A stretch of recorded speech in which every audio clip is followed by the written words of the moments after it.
देवळाली प्रवरा शहराला पाणी पुरवठा करणाऱ्या मुख्य जलवाहिनीमध्ये अचानक गळती आढळल्यानं पाणी पुरवठा यंत्रणा तात्काळ सतर्क झाल्या आहे।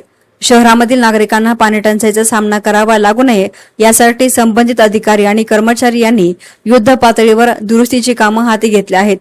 मुख्य जलवाहिनीमधील गळतीमुळे पाणी पुरवठ्यावर परिणाम होण्याची शक्यता निर्माण केली जात होती। मात्र परिस्थितीचं गांभीर्य लक्षात घेता प्रशासनाने उपाययोजना सुरू केल्या आहेत।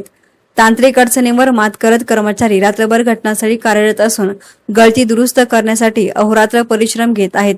संबंधित यंत्रणेच्या वतीनं गळतीचं काम शक्य तितक्या लवकर पूर्ण करून शहराचा नियमित पाणी पुरवठा सुरळीत करण्यासाठी प्रयत्न सुरू असल्याचं सांगण्यात आलं आहे।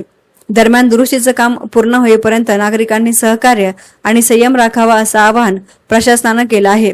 शहरवासियांना कमीत कमी गैरसोय होईल यासाठी सर्वतोपरी प्रयत्न सुरू असून लवकरच पाणी पुरवठा पुरवत होईल असा विश्वास नगराध्यक्ष सत्यजित कदम यांनी व्यक्त केला आहे।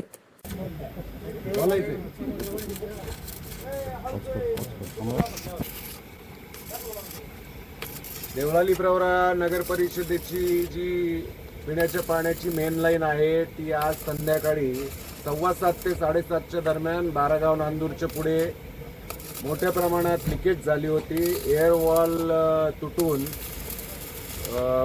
पाईपलाईनची जी काय अडचण झाली होती त्याचं आता युद्ध पातळीवरती काम चालू आहे।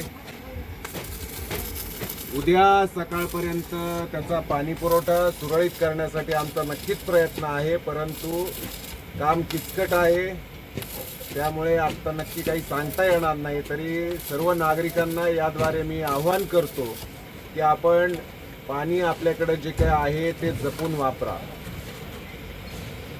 एसएन मीडियासाठी प्रतिनिधी गोविंद फुनगे, राहुरी।